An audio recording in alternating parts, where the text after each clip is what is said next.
Super league football 2024-25 സീസണിൽ കേരള ബ്ലാസ്റ്റേഴ്സിന്റെ അടുത്ത മത്സരം ജംഷഡ്പൂർ എഫ്സിക്കെതിരെ അവരുടെ തട്ടകത്തിലാണ്. ഡിസംബർ 29-ാം തീയതിയാണ് ഈ പോരാട്ടം നടക്കുക. 2024-ലെ ബ്ലാസ്റ്റേഴ്സിന്റെ അവസാനത്തെ മത്സരമാണിത്. ജയത്തോടെ 2024 അവസാനിപ്പിക്കുക എന്നതാണ് ബ്ലാസ്റ്റേഴ്സിന്റെ ലക്ഷ്യം. നിലവിൽ 13 മത്സരങ്ങളിൽ നിന്ന് 14 പോയിന്റുമായി 10ാം സ്ഥാനത്താണ് ബ്ലാസ്റ്റേഴ്സ് ഉള്ളത്.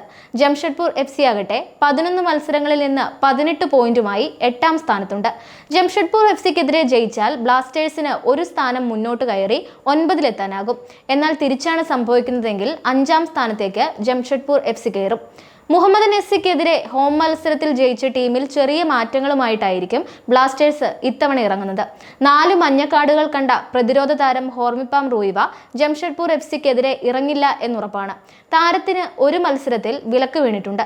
പരിക്കിനെ തുടർന്ന് വിദേശ സൂപ്പർ താരം ജെസ്യൂസ് ജിമനസും ഈ കളിയിൽ ഇറങ്ങില്ല. ഗോൾ കീപ്പറായി സച്ചിൻ സുരേഷ് ആയിരിക്കും ബ്ലാസ്റ്റേഴ്സിന് വേണ്ടി ഇറങ്ങുന്നത്. പ്രതിരോധത്തിൽ ഹോർമിപ്പാം റൂയിവയ്ക്ക് പകരമായി പ്രീതം കോട്ടാൽ എത്താനാണ് സാധ്യത. മുഹമ്മദ് നെസ്സിക്കെതിരെ പ്രതിരോധത്തിൽ സന്ദീപ് സിംഗ്, ഹോർമിപ്പാം റൂയിവ, മിലോസ് ഡ്രിൻസിച്ച്, നവോച്ച സിംഗ് എന്നിവരായിരുന്നു ഇറങ്ങിയിട്ടുണ്ടായിരുന്നത്. പ്രീതം കോട്ടാൽ കൂടി എത്തുന്നതോടെ പ്രതിരോധ നിര പൂർണ്ണമാകും. മിക്കായൽ സ്റ്റാറെ പുറത്തായ ശേഷം ഔദ്യോഗികമായി ഒരു മുഖ്യ പരിശീലകൻ ഇല്ലാതെയാണ് ബ്ലാസ്റ്റേഴ്സ് മുഹമ്മദൻ എസ്സിക്കെതിരെ ഇറങ്ങിയത്. 4-2-3-1 എന്നതായിരുന്നു മുഹമ്മദൻ എസ്സിക്കെതിരെ ബ്ലാസ്റ്റേഴ്സിന്റെ ശൈലി. ഡിഫൻസീവ് മിഡ്ഫീൽഡിൽ ഫ്രെഡി ലാലമാവ, ഡാനിഷ് ഫറൂഖ് ഭട്ട് എന്നിവരിറങ്ങി. അറ്റാക്കിംഗ് മിഡ്ഫീൽഡിൽ Koro Singh, Adrian Luna, Noah Sadaoui എന്നിവരായിരുന്നു കളിച്ചത്. ക്വാമെ പെപ്രയായിരുന്നു സ്ട്രൈക്കർ റോൾ കൈകാര്യം ചെയ്തത്.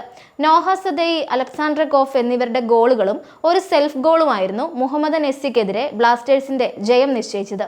അതുപോലെ 13ാം ആഴ്ചയിലെ പോരാട്ടം അവസാനിച്ചപ്പോൾ ISL മികച്ച 11 അംഗ കളിക്കാരെ പ്രഖ്യാപിച്ചിരുന്നു. ഇതിൽ 2 പേർ ബ്ലാസ്റ്റേഴ്സിൽ നിന്നായിരുന്നു. Winger Noah Sadaoui, defender Milos Drincic എന്നിവരാണ് 13ാം ആഴ്ചയിലെ മികച്ച ISL ടീമിൽ ഇടം പിടിച്ച ബ്ലാസ്റ്റേഴ്സ് പ്ലെയേഴ്സ്. മലയാളി ഗോൾ കീപ്പർ TP രഹ്നേഷും മികച്ച 11 അംഗ കളിക്കാരിൽ ഉൾപ്പെട്ടിരുന്നു. നിലവിൽ ജംഷഡ്പൂർ എഫ്സിക്കെതിരായ മത്സരത്തിൽ കേരള ബ്ലാസ്റ്റേഴ്സിന്റെ സാധ്യത സ്റ്റാർട്ടിംഗ് ലൈനപ്പ് നോക്കിയാൽ Sachin Suresh, Sandeep Singh, Pritam Kotal, Milos Drincic, Naocha Singh, Freddy Lallawmawma, Danish Farooq, Koro Singh, Adrian Luna, Noah Sadaoui, Kwame Peprah എന്നിങ്ങനെയാണ് താരങ്ങൾ.